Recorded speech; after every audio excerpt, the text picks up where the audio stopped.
Hello friends, income tax के cases की series में आज जो केस हम लोग डिस्कस करेंगे उस केस का नाम है Venkateswara Rao versus assistant director of income tax exemptions.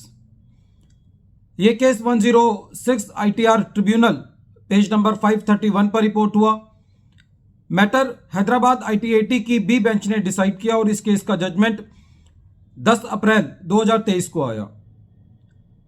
Friends, इस केस को डिस्कस करने का जो मेन कारण है वो ये है कि हम अपने इनकम टैक्स प्रोसीडिंग्स के केस में ये देखते हैं कि असेसिंग ऑफिसर चाहे कितनी भी गलती करे उसके ऊपर कोई भी एक्शन नहीं होता। और आज के टाइम में यदि असेसिंग ऑफिसर के द्वारा इनकम टैक्स प्रोसीडिंग्स के अंदर जो प्रोसीजर्स फॉलो होते हैं उन प्रोसीजर्स को फॉलो नहीं करते, चाहे वो किसी भी ताक पर उन प्रोसीजर्स को रखते हैं, तो ज़्यादा से ज़्यादा जो कोर्ट्स हैं वो मैटर को रिमांड बैक कर देती हैं और ये कहती हैं कि इस मैटर पे आप दोबारा सुनवाई कीजिए और एसएससी को अपॉर्चुनिटी ऑफ बीइंग हर्ड दीजिए। लेकिन इस पूरे प्रोसीजर में जो एसएससी का हरेसमेंट होता है, जो प्रोफेशनल का हरेसमेंट होता है, उसकी कोई भी लिमिट नहीं है।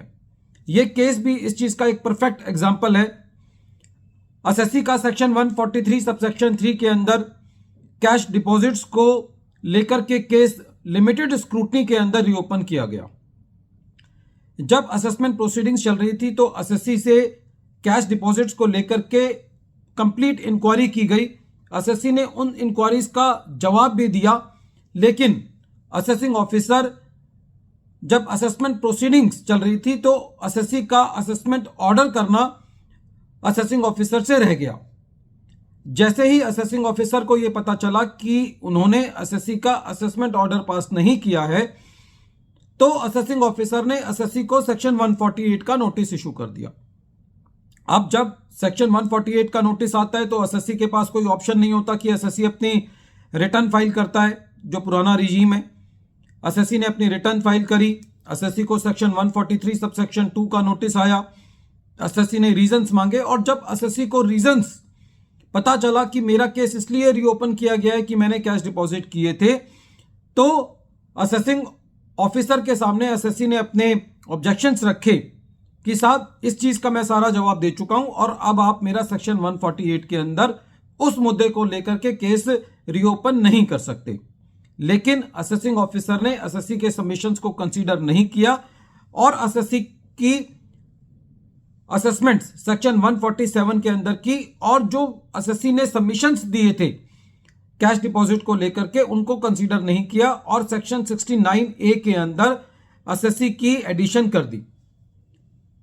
जब ये मैटर सीआईटी अपील के पास गया तो सीआईटी अपील ने भी असेसिंग ऑफिसर का ऑर्डर को अपील रखा। मैटर जब आईटीएटी के पास गया तो आईटीएटी ने यह कहा कि यदि असेसिंग ऑफिसर सेक्शन 143 सबसेक्शन 3 के अंदर केस को स्क्रूटनी में करता है और एसएससी अपने सबमिशंस दे देता है, तो ये असेसिंग ऑफिसर की जिम्मेदारी है या तो वो एसएससी के सबमिशंस को एक्सेप्ट करते हुए एसएससी की बात को माने कि उसका कोई एडिशन ना हो, और यदि उनको ऐसा लगता है कि एडिशंस बनते हैं तो उनका एडिशन करके एसएससी का असेसमेंट ऑर्डर पास करें। इन एनी केस यदि सेक्शन 143 सबसेक्शन 3 का ऑर्डर नहीं किया है असेसिंग ऑफिसर ने, तो उस केस में लॉ इस बात को परमिट नहीं करता कि आप सेम इशू पर सेक्शन 148 का नोटिस उसको इशू कर दें। यदि इस तरीके की चीज अलाउ की जाएगी तो ऐसे केस में तो फिर जो लिमिटेशन पीरियड है उसका कोई मायना नहीं रह जाएगा। इसका मतलब यह हुआ कि यदि असेसिंग ऑफिसर से एक बस छूट गई तो वो दूसरी बस के अंदर सवार हो सकता है। फ्रेंड्स, ये केस बहुत इंपॉर्टेंट है क्योंकि एटलीस्ट असेसिंग ऑफिसर्स के अंदर या असेसिंग अथॉरिटीज के अंदर इतना डिसिप्लिन होना चाहिए कि वो असेसमेंट ऑर्डर पास करें। यदि वो असेसमेंट ऑर्डर पास नहीं करेंगे तो एसएससी के पास कोई ऑप्शन नहीं है। एसएससी तो जाकर के असेसिंग अथॉरिटी को ये नहीं कह सकता कि आप मेरा असेसमेंट ऑर्डर पास कीजिए, और लिमिटेशन पीरियड निकल जाता है तो असेसिंग ऑफिसर उसको अगले दिन जो है वो सेक्शन 148 का नोटिस दे देगा। तो यदि ऐसी सिचुएशन क्रिएट हो जाएगी तो जो फिस्कल लॉज में इनकम टैक्स लॉज हैं उनके अंदर एक क्योस की परिस्थिति पैदा हो जाएगी।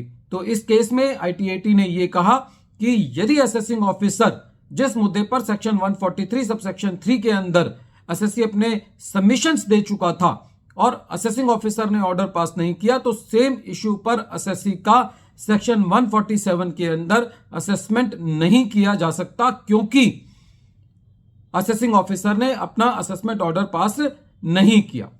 वीडियो के अंत में एक बार फिर मैं केस का नाम रिपीट कर रहा हूं। केस का नाम है Venkateswara Rao versus assistant director of income tax, और यह case 106 ITR tribunal page number 531 पर रिपोर्ट हुआ। मैटर हैदराबाद ITAT की बी बेंच ने डिसाइड किया और इस केस का जजमेंट 10 अप्रैल 2023 को आया। फ्रेंड्स, इस केस के बारे में मैं ये कहना चाहता हूं कि एक और केस हमने अपनी सीरीज में डिस्कस किया था, उसके अंदर कोर्ट ने यह कहा था कि सेक्शन 148 के अंदर ऐसी कोई मनाही नहीं है कि यदि असेसिंग ऑफिसर ने ऑर्डर पास नहीं किया है तो वो दोबारे सेक्शन 148 पे नहीं जा सकता। तो अलग अलग कोर्ट्स का अलग अलग ओपिनियन होता है। तो इस केस के अंदर हैदराबाद ITAT ने यह कहा है कि असेसिंग ऑफिसर के पास जो 147 में असेसमेंट की है उसका right in facts and circumstances के केस में नहीं है।